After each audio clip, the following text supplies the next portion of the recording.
Today's topic is difference between mass and weight. Mass और weight की जो term है, एक रिसर्च के मुताबिक 1% बंदे जो हैं उनको इस टर्म का पता है, वो इनमें फ़र्क कर सकते हैं, जबकि 99% बंदे जो हैं वो इसमें फ़र्क नहीं करते, और 19% बंदे हैं जो ज़िंदगी के किसी मोड़ पे इनको देखते हैं लेकिन इसको समझने की कोशिश नहीं करते। और कोई इतनी मुश्किल चीज़ नहीं है।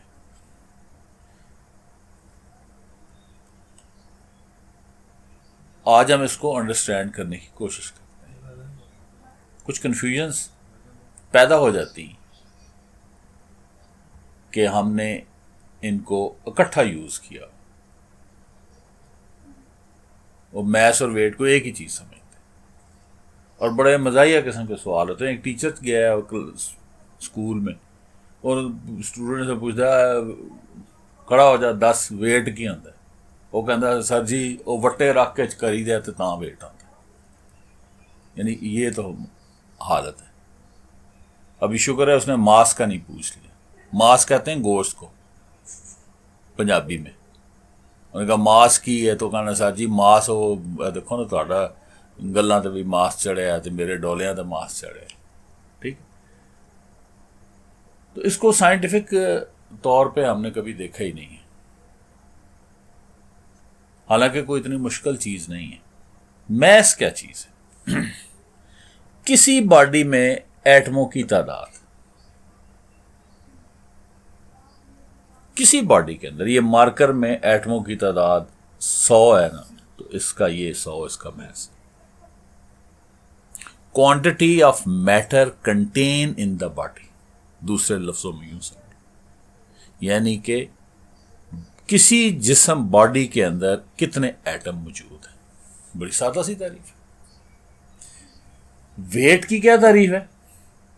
Gravitational pull on a body. ये number of atoms in a body, ये gravitational pull on a body, किसी बॉडी के ऊपर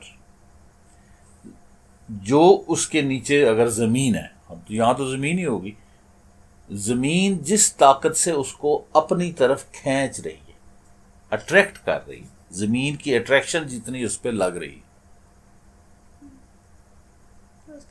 वो उसका वेट है। कन्फ्यूजन की एक वजह यह भी है चूंकि खाली जो वे है, वे का मतलब होता है वजन करना, उसकी वजह से भी वेट हमने इस्तेमाल करना शुरू कर दिया। रिप्रेजेंटेशन इसकी स्मॉल एम से इसको जाहिर करते हैं, जबकि इसको W कैपिटल के साथ वेट। यूनिट, इसकी यूनिट किलोग्राम है, और न्यूटन की जो यूनिट है वो वेट की यूनिट जो है वो न्यूटन। वो बड़ी आसानी से निकल जाती है, कोई ज़रूरत नहीं निकालनी होगी तो निकाल लें। चौथा इनमें जो फ़र्क है क्वांटिटी का, ये स्केलर क्वांटिटी है, यानी सिर्फ मैग्नीट्यूड पे डिपेंड करती। ठीक है, डायरेक्शन पे नहीं डिपेंड करती। ये वेक्टर क्वांटिटी मैग्नीट्यूड पे भी डिपेंड करती है और डायरेक्शन पे। एनालॉगस एग्जाम्पल, अब इसको हम समझने की कोशिश करते हैं कि ये असल में इनमें फ़र्क है। एनालॉगस एग्जाम्पल से मुराद ये होता है मिलती जुलती मिसाल, तमसीली, यानी वो हकीकत में नहीं है, हमने खुद ही उससे मिला ली है। साइंस नहीं है लेकिन हमने उसको फर्जी तौर पे समझने के लिए उसकी एनालॉजी निकाल ली। फॉर एग्जाम्पल, हमारे पास मैग्नेट है, ये एक मैग्नेट है, ये उससे छोटा मैग्नेट है, ये जरा बड़ा मैग्नेट। मैग्नेट जाहिर है हमने एक आयरन का नेल लिया, कील लिया, जिसमें आयरन के एटमों की तादाद कितनी है? 100। ठीक है, वो नेल इस पे भी रख दिया है, इस पे भी रखा है और इस पे भी रखा है। अब देखना यह है, चूंकि कौन सा मैग्नेट उसको ज्यादा नीचे की तरफ अट्रैक्ट कर रहा है। अब यहां पे पड़ा है तो इसकी अट्रैक्शन ज्यादा है बनिस्बत इसके, ये ज्यादा उसको खींच रहा है। ये जो खींच रहा है ये उसका क्या है, वेट है। जो उसमें 100 एटम है ये उसका क्या है, मैस। अब हमने छोटा ले लिया, अब वो कम ताकत के साथ खींच रहा है। छोटा मैग्नेट जितना बड़ा होता है आमतौर पे, अगर एक ही मटेरियल के बने हो तो बड़ा मैग्नेट ज्यादा खींचता है, क्योंकि बड़ा मैग्नेट होगा, बड़े एटम होंगे, अनपेयर्ड इलेक्ट्रॉन होंगे, जितने अनपेयर्ड इलेक्ट्रॉन होंगे अट्रैक्शन उतनी ज्यादा होगी। तो ये उसकी निस्बत कम ताकत से खींच रहा है, तो इसका वेट क्या हो गया, यहां पर अट्रैक्शन इसको कम होगी। लेकिन इसका एटमों की तादाद कितनी रही, 100। तो और नंबर ऑफ एटम क्या चीज होते हैं, मैस इसका। अब ये उस हमने ज्यादा बड़ा मैग्नेट ले लिया, वही नेल यहां पे भी पड़ रखा है। अब ये बड़ा मैग्नेट है और बड़ी ज्यादा ताकत से खींच रहा है, इसका वेट और ज्यादा बढ़ गया, और एटमों की तादाद कितनी है, 100। इसकी जो जी है तीनों की, वो हमने फर्जी तौर पे उसको नहीं सोचा। तो फर्क क्या है मैस में और वेट के अंदर। मैस किसी चीज के अंदर मादे की कितनी मिकदार है, किसी चीज के अंदर मादे के कितने एटम्स मौजूद। वेट क्या है, उस चीज को जमीन, अगर आप जुपिटर पे हैं तो जुपिटर, अगर चांद पे हैं तो चांद, जो भी आपके नीचे चीज है वो किस ताकत से खींच रही। वेट चेंज होता रहता है, वेट चेंज होता रहता है, मैस कांस्टेंट। डिपेंडेंस, मैस जो है जगह इंडिपेंडेंट होता है, मैस किसी पे डिपेंड नहीं करता। वो 100 एटम इधर रखो, इधर रखो, इधर रखो, वो इधर है। Law of conservation of mass वो उस पर लागू है। वेट जो है डिपेंड करता है लोकेशन पे। अच्छा, चले अब एक और रियल एग्जांपल से देखते हैं। ये हमारे पास अर्थ है, ये हमारे पास मून है, और ये हमारे पास जुपिटर है। जुपिटर सोलर सिस्टम का सबसे बड़ा प्लैनेट, तकरीबन 1300 जमीनें इसके अंदर, अर्थ जो है बीच में समा सकती, इतना ये बड़ा है। 1300 गुना जमीन से ये बड़ा है, और चांद जमीन से छोटा है। तकरीबन 50 चांद जो हैं, मून जो है, वो जमीन के अंदर आ सकते हैं। ठीक है, अब जमीन पे जमीन से हमने एक ऐसी चीज ली है जिसका वजन, जिसमें मैस, फिर मेरे मुंह से वजन निकला ना, तो जिसका मैस जो है वो कम है, और एक ले ली जिसका मैस ज्यादा। ठीक है, अब हमने एक आदमी यहां पे खड़ा है, उसका वजन है 100 किलोग्राम। वजन कितना है उसका, 100 किलोग्राम। एक वेट उसका कितना है, 100 किलोग्राम। अच्छा, एक आम आदमी जो 100 किलोग्राम का मेल है, उसमें एटमों की तादाद जो कैलकुलेट की गई, एवरेज तादाद, वो 10 की ताकत पावर 28 एटम्स होते हैं उसमें। ठीक है, ये कैलकुलेटेड है मेल एडल्ट में। 100 केजी अगर उसका वजन है तो उसमें इतने एटम्स होंगे। अब जमीन जो है यहां इसको किस पावर से खींच रही है, 9.8 से। खैर चलें, अब वही बंदा चला गया है चांद पे। चांद जो मून है, मून की ग्रेविटेशन जमीन से 6 गुना कम है, यानी उसका वजन 6 गुना, यानी 100 का 6 गुना कम हो जाएगा, यानी 17% है अगर परसेंटेज में लेना है, तो उसका वजन 100 किलोग्राम से कितना हो जाएगा, 17 किलोग्राम। यानी वहां पे वजन करेगा तो एकदम स्मार्ट हो जाएगा विदाउट डाइटिंग। जितने मोटे हैं सारे चांद पे चले जाएं, वजन उनके कम हो जाएंगे। लेकिन एटमों की तादाद 10 की ताकत 28 थी इधर, और 10 की पावर 28 इधर थी। मैस जो है वो क्या रहा है, सेम रहा। चलें हम चलते हैं जुपिटर। जुपिटर बहुत बड़ा प्लैनेट है, ठीक है।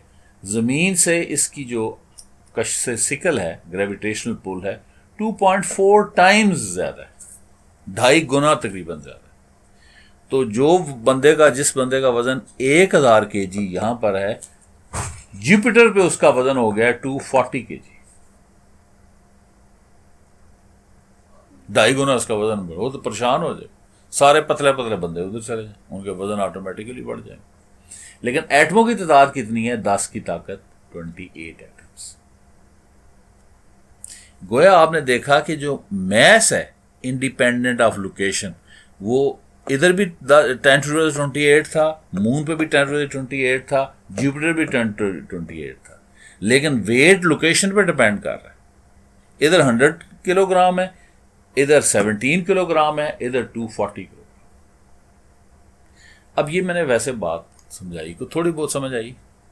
अच्छा, अब ये बात साइंटिफिकली करूंगा तो जितनी समझ आई ना, थोड़ी सी कंफ्यूजन ना पैदा होगी, क्योंकि किलोग्राम किसकी यूनिट है? ये तो मैथ्स की है। फिर वही काम किया मैंने जो हम करते आ रहे हैं। साइंटिफिक मेथड में अगर देखें, ठीक है, तो इक्वेशन हमारे पास F बराबर है m में, इसको अगर चेंज करें, फोर्स अब यहाँ पे फोर्स जो है W है और एक्सेलरेशन G है, ठीक है, तो ये इक्वेशन बन जाती है। ये मैट्रिक में पढ़ा ही होगा। अब हम वजन कितना था बंदे का? 100 kg। G की वैल्यू कितनी है? 9.8, ठीक है, तो उसका वेट निकल आया 980 न्यूटन। जमीन पर वेट कितना निकला है? 980 न्यूटन। अब किसी बंदे को कहो कि यार तुम्हारा वजन 980 न्यूटन है, तो अजीब सा लगता है, लेकिन साइंटिफिक टर्म में, मेथड में हमने ये चीज इस्तेमाल की। चलो चांद पे देखते हैं। चांद पे G की वैल्यू है 1.6 मीटर पर सेकंड स्क्वायर। 100 और मल्टीप्लाई तो कितना निकल आया? 160 न्यूटन।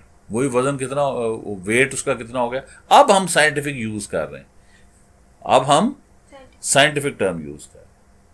अच्छा, जुपिटर पे गया तो जुपिटर पे G की वैल्यू है 25 मीटर पर सेकंड स्क्वायर, तो उसका वजन कितना हो गया? 2500 न्यूटन। अब एक बंदा है तो उसका वेट है 980 न्यूटन, मून पे है 160 न्यूटन, इधर 2500 न्यूटन, तो अजीब सा लगा, ठीक है। पॉइंट जो चीज जेहन में रखने वाली है वो ये है कि मैस जो है ये मादे को शो करता है कि कितना उसमें मैटर की मिकदार है, कितने एटम्स। वेट जो है वो अट्रैक्शन को शो करता है, वो चेंज होता है। अब सवाल पैदा ये होता है कि हम ये कंफ्यूजन करते क्यों? Why we mix mass and weight? इसकी एक वजह तो ये है कि जब से इंसान ने मैस करना शुरू किया, उसने इसको वेट ही कहा। शुरू में कैरेट होते थे, ग्राम होते थे। ग्राम ये चने से निकला है, चने रखे जाते थे। ग्राम का मतलब होता है चना। आज भी 1 ग्राम 1 चने के बराबर ही। दूसरी उसकी वजह यह है कि जो जमीन की ग्रेविटी है वो पूरी अर्थ के ऊपर, ये भी अर्थ में हर जगह वो एक जितनी 9.8 ही है। अगर उसमें किसी जगह फर्क आता है ना, तो वो 1% का भी नहीं आता, फ्रैक्शन का आता है, 0.5 इतने का, तो वो ना होने के बराबर। यानी आप यही कहें कि ग्रेविटी हर जगह सेम है, इसलिए फर्क नहीं पड़ा बंदे को।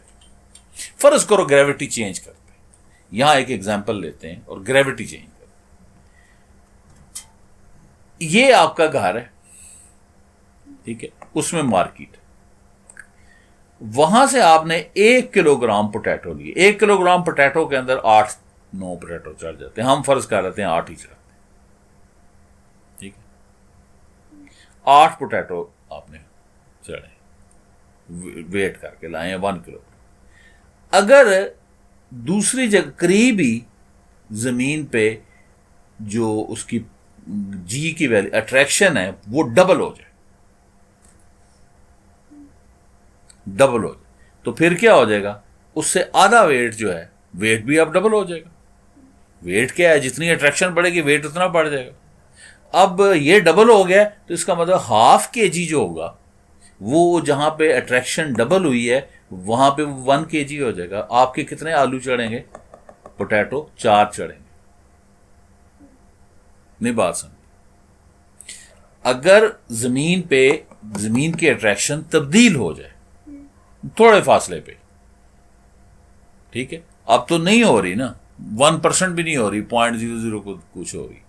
अगर फर्ज करें कि आप एक जगह पे जमीन की अट्रैक्शन है 10, ठीक है, ये जी की वैल्यू है 10, 9.8 को 10 कर लो, दूसरी जगह पे है 20, आपसे करीबी जगह, आप उधर से जाके पोटैटो लेके आए हैं, अब 20 है तो वहां जाहिर है 20 अट्रैक्शन ज्यादा है, 0.5 kg जो है वजन बढ़ जाएगा, इसकी अट्रैक्शन ज्यादा थी तो वजन बढ़ गया। आप तो अपने तौर पे 1 किलो लाए और उसमें पोटैटो चढ़े कितने हैं? 4। फिर आपको पता चलता है कि ओ ये काम ठीक नहीं है, क्योंकि जमीन में हर जगह ही ग्रेविटी 10 है। 10 9.8 को मैंने राउंड किया है, 10 है, इधर भी 10 है, इधर भी 10 है, इधर भी 10 है, हर जगह ही 10 है, इसलिए लोगों को फर्क नहीं पता। दूसरा यह है कि सदियों से ये इस्तेमाल करते आ रहे हैं। अच्छा, कहां पे फर्क पड़ता है वो मैं बताता हूं।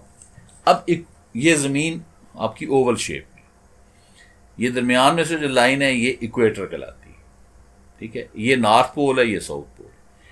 इक्वेटर जो है यहां वजन कम होता है, नॉर्थ पोल पे वजन ज्यादा होता है। यानी अगर वजन नॉर्थ पोल पे किसी चीज का 100 किलोग्राम, ठीक है, तो इक्वेटर पे उसका वजन होगा 99.3 किलोग्राम। क्योंकि नॉर्थ पोल में जमीन जो है वो करीब है, 2 फैक्टर्स हैं, जमीन जो है वो पिचकी हुई है, सेंटर के करीब है, तो यहां जी की वैल्यू ज्यादा है, 9.832 है, जबकि इक्वेटर पे 9.78 है, जी की वैल्यू कम है इक्वेटर पर। यानी ये अगर फर्क देखें ना तो ये 25 किलोमीटर का अगर इस जमीन को गोल करें ना तो ये जो इतना हिस्सा है ये 25 किलोमीटर नहीं माइल का, जमीन ऐसे पिचकी हुई। तो अच्छा, फर्क कितना फिर भी क्या पड़ा? यहां फर्क तो पड़ा ना, जी की वैल्यू चेंज हो गई, वेट चेंज हो गया, 100 kg 99.3 kg, 0.7 kg का फर्क पड़ा, ठीक है, वो इतना थोड़ा है। और वैसे भी नॉर्थ पोल में सारी बर्फें उधर जाता भी कोई नहीं, या इधर साउथ पोल है इधर भी बर्फें, तो यानी इतना मामूली फर्क है कि इसको कभी लोगों ने कंसीडर नहीं किया। हालांकि फर्क यहां पे इक्वेटर पे जो है जी की वैल्यू जो होती है ये कम है, नॉर्थ पोल पे जी की वैल्यू जो है वो ज्यादा है। उसकी एक तो वजह मैंने बताई है कि उसका डिस्टेंस कम है, जमीन सेंटर के करीब है। दूसरा ये इक्वेटर पे सेंट्रीफ्यूगल फोर्स, नॉर्थ पोल पे सेंट्रीफ्यूगल फोर्स 0 हो जाती है, जमीन जो घूम रही है ना, ठीक है, जमीन जब ऐसे से घूम रही है तो वो उसका ऐसे, यानी ये चीज है तो उसकी ये फोर्स लग रही है ना, तो नीचे अट्रैक्शन को वो थोड़ा सा कम कर रही है, उधर ये वाली जो फोर्स खत्म होगी, सेंट्रीफ्यूगल फोर्स। ये दूसरा फैक्टर। तीसरा अगर हम देखें तो जमीन के सेंटर के अंदर वेट 0 हो जाता है,